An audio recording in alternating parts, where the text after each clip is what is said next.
ಶಿವ ಶಿವ ಸಾಂಗ್ಗೆ ನಿಮ್ಮನ್ನು ಕಾರ್ ಮೇಲೆ ಹತ್ತಿಸಿದ್ರು, ನೀವು ಸ್ವಲ್ಪ ಎದುರುಕೊಂಡಿದ್ರಿ, ಕಾರ್ ಮೇಲೆ ಹತ್ತಿ. ಈ ಸಾಂಗ್ ಯಾವ್ದ್ರ ಮೇಲೆ ಹತ್ತಿಸ್ತಾರೆ ಪ್ರೇಮ್ ಅವರು ಅಂತ? ಫ್ಲೈಟ್ ಹತ್ತಿಸ್ತಾವ್ರಣ. ಹಾಂ, ಆ ಕಮಿಟ್ಮೆಂಟ್ ಹಿಂಗೆ ಅಂತ. ಅದೇ ಈಗ ಆಮ್ಸ್ಟರ್ಡಮ್ ಕರ್ಕೊಂಡು ಹೋಗೋದಕ್ಕೆ ಫ್ಲೈಟ್ ಹತ್ತಿಸ್ತಾವ. ನಾನು ಬರ್ಬೇಕಾದ್ರೆ ಲೊಕೇಶನ್ ಎಲ್ಲ ನೋಡ್ಕೊಂಡ್ ಬಂದೆ ಜಗಣ. ಬರ್ಬೇಕಾದ್ರೆ ಕೇಳ್ದ, ಅಣ್ಣ ಫ್ಲೈಟ್ ನಡುಕ್ತಾ ಅಂದ. ಇಲ್ಲ ಕಣ, ಯಾರು ಹೇಳಿದ್ರು ನಿನ್ಗೆ? ಇಲ್ಲ ಅರ್ಧದಲ್ಲೇನೋ ನಡುಕ್ತಂತೆ. ಸೊ ಅದಕ್ಕೆ ಕೇಳಿದೆ ನಾನು, ಏನು ನಡ್ಗಲ್ಲ, ಬರಲ್ಲ ಹೋಗೋಣ. ಅವ್ನಿಗೆ ಫ್ಲೈಟ್ ಹತ್ತಕ್ಕೆ ಭಯ, ಅದಕ್ಕೆ ಏನು ನಡ್ಗಲ್ಲ, ಬಾ ನನ್ನ ಮಾತು ಕೇಳು. ಯಾಕಂದ್ರೆ ಫಸ್ಟೇ ಪ್ರಿಪೇರ್ ಆಗ್ಬಿಟ್ರೆ ಬೆಸ್ಟ್. ಎಲ್ಲಾರ ಫ್ಲೈಟ್ ಇಳಿದ್ರೆ ಸಮುದ್ರದಲ್ಲಿ ಇಳಿತದೆ, ಈಜೋಡ್ಕೊಂಡು ಹೆಂಗ ಬರ್ಬೋದು, ಏನ್ ತೊಂದರೆ ಇಲ್ಲ. ಯಾರು ಸುಮ್ಮನೆ ಕೈ ಹಿಂಗಂದ್ರೆ ನಮ್ಮವ್ರು ಕನ್ನಡಿಗರು ಯಾರು ಇರ್ತಾರೆ, ಹಿಡ್ಕೊಳ್ಳೋ ನನ್ನ ಮಕ್ಕಳ ಅಂತ ಹಿಡ್ಕೊಬರ್ತಾರೆ, ತೊಂದರೆ. ಧ್ರುವ ಅವರೇ ಏನ್ ಹೇಳ್ತೀರಾ? ಅವ್ನ ಮಕ್ಕ ನೋಡಿ, ಅವ್ನ ರಿಯಾಕ್ಷನ್ ನೋಡಿ. ಆಗ್ತಲ್ಲ. ಅಲ್ಲ, ಅವ್ರು ಓದ್ ಬಂದಾದ್ಮೇಲೆ ಎಲ್ಲ ಆರ್ಟಿಸ್ಟ್ಗಳು ಲೊಕೇಶನ್ ಹೇಗಿತ್ತು ಅಂತ ಕೇಳಿದ್ರೆ ನಾನು ಒಬ್ಬರೇ ಅನ್ಸುತ್ತೆ, ಅಣ್ಣ ಟರ್ಬ್ಯುಲೆನ್ಸ್ ಆಯ್ತಾ ಅಂತ ಕೇಳಿದಿತ್ತು. ಏನಿಲ್ಲ, ಅದ್ರ ಪಾಡಿಗೆ ಅದು ಅಲ್ಲಾಡ್ತಿತ್ತು, ನಮ್ಮ ಪಾಡಿಗೆ ನಾವು ಬಂದ್ಬಿಟ್ವಿ ಅಂದರು.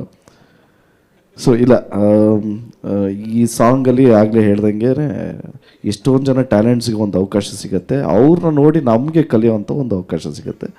ಸೊ ಅವ್ರು ಹೆಂಗೆ ಮಾಡಿರ್ತಾರೆ, ಇವ್ರು ಯಾವ ಥರ ಸೆಲೆಕ್ಟ್ ಮಾಡ್ತಾರೋ, ಅವ್ರು ಎಲ್ಲೊತ್ತಿ ಏನು ಮಾಡಿರ್ತಾರೋ ಅಲ್ಲೇ ನಮ್ಮನ್ನ ಹತ್ತಿಸ್ಬಿಟ್ಟು ಮಾಡಿಸ್ತಾರೆ. ಸೊ ಯಾರು ದಯವಿಟ್ಟು ಅದೊಂದು ರಿಕ್ವೆಸ್ಟ್, ಎಲ್ಲೂ ಹತ್ತದೇನೆ ಒಂದು ಸ್ಟೆಪ್ ಮಾಡಿ ನಮ್ಮನ್ನು ಹತ್ತಿಸಲ್ಲ. ಧ್ರುವ ಸರ್, ಧ್ರುವ ಸರ್ ಇಲ್ಲಿ ಸರ್, ಈ ಸಿನಿಮಾ ಬೇರೆ ಬೇರೆ ಭಾಷೆಯಲ್ಲಿ ರಿಲೀಸ್ ಆಗ್ತಾ ಇದೆ. ಸೊ ಬೇರೆ ಬೇರೆ ಭಾಷೆಗೂ ನೀವೇ ಡಬ್ ಮಾಡ್ತೀರಾ ಹೆಂಗೆ ಅಂತ? ಇಲ್ಲ ಮೇಡಮ್, ಕನ್ನಡ ಮಾತ್ರ. ನನಗೆ ಬರೋದೊಂದೇ ಕನ್ನಡ, ಸೊ ಕನ್ನಡ ಮಾತ್ರ ಡಬ್ ಮಾಡೋದು madam. Okay sir, thank you. Okay, any more questions ಅಥವಾ ಶುಡ್ ವಿ? ಯಾ, ಕೊಡ ಮೈಕ್ ಕೊಡಲಿ. ಇಲ್ಲಿ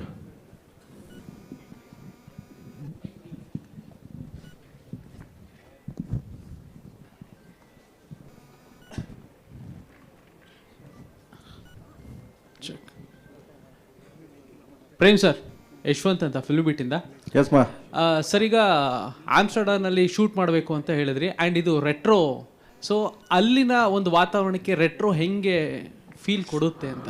ಮಗನ ಅದು ರೆಟ್ರೋನೇ. ಅದು ಆ ದೇಶ ಅಲ್ಲಿ ಹೋಗಿ ನೋಡಿದಾಗ ನಿನಗೆ ಫುಲ್ ಫ್ಲವರ್ ರೂಮ್ ಮತ್ತು ರೆಟ್ರೋನೇ. ಓಲ್ಡು ಅದು, ಇನ್ನೂ ನಮ್ಮದು 75, ಅದು ಇನ್ನೂ ಹಳೆ ಓಲ್ಡ್ ಕಂದ. ಸಿಟಿ ಆಗಲಿ ಜಾಗಗಳಾಗಲಿ ತುಂಬ ಓಲ್ಡ್ ಇದೆ ನಮಗೆ. ಅದಕ್ಕೆ ಆ ಜಾಗ ಹುಡುಕಿದ್ದೀನಿ, ಆ ಜಾಗ ಹುಡುಕಿ ಮ್ಯಾಚ್ ಮಾಡಿ ಮಾಡ್ತಾಯಿದ್ದೀನಿ ಕಂದ. ಮ್ಯಾಚ್ ಆಗುತ್ತೆ ಪಕ್ಕ. ಆ ಜಾಗ ಹೋಗಿ ನೋಡ್ಕೊಬಂದ್ವಿ ಮಗ, ಒಂದು ವಾರ ನಾನು, ನಮ್ಮ ಕ್ಯಾಮ್ರಾಮನ್ನು, ಸುಪ್ರೀತ್ ಅವರು ಎಲ್ಲ ಹೋಗಿ ನೋಡ್ಕೊಬಂದ್ವಿ. ಚೆನ್ನಾಗಿ ಮ್ಯಾಚ್ ಆಗುತ್ತೆ ಕಂದ. Super sir. ಅಂಡ್ ಎನಿ ಯಾರಾದ್ರೂ ಎನಿಥಿಂಗ್ಸ್? ಎಸ್, ಹೇಳ ಮಗನೇ. ಯಾ, ಐ ಥಿಂಕ್ ಇನ್ನೊಂದು ಲಾಸ್ಟ್ ಕ್ವೆಶನ್ ಮಾಡೋಣ. Yes ma'am, ಹೇಳಕ್ಕಂದ.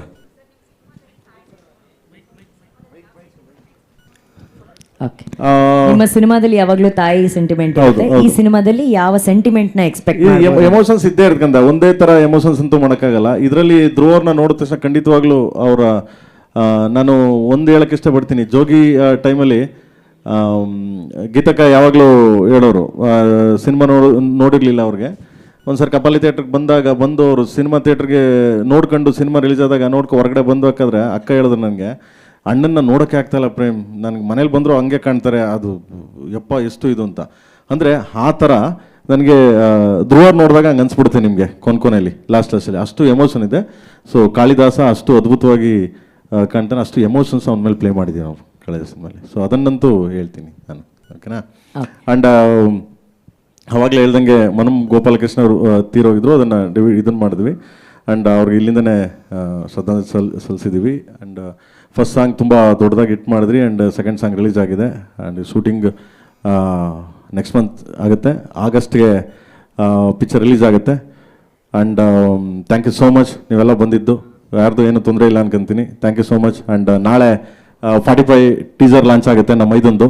ಯಾಕೆಂದರೆ ಹೌದು, ನಾಳೆ ಟೀಸರ್ ಲಾಂಚ್ ಆಗುತ್ತೆ 45. ಆ್ಯಂಡ್ ಆಲ್ ದ ಬೆಸ್ಟ್ ಮಗನೇ. ಸೊ ಯಾಕೆಂದರೆ ಡೈರೆಕ್ಟ್ರು, ಮ್ಯೂಸಿಕ್ ಡೈರೆಕ್ಟರ್ ಒಂದು ಸೆಕೆಂಡ್ರಿ, ಎಸಿಲೇ ಕೂತ್ಕೊಂಡು ಟನ್ ಟನ್ ಟನ್ ಡಾಣ ಅನ್ನೋ. ಈಗ ಹಂಗಲ್ಲ, ಈಗ ಹೊರಗಡೆ ಬಂದವನೇ ಅಣ್ಣ, ಗೊತ್ತಾಯ್ತದೆ ಡೈರೆಕ್ಟರ್ ಏನು ಅಂತ. So all the best, all the very best ಮಗನೇ 45ಗೂ.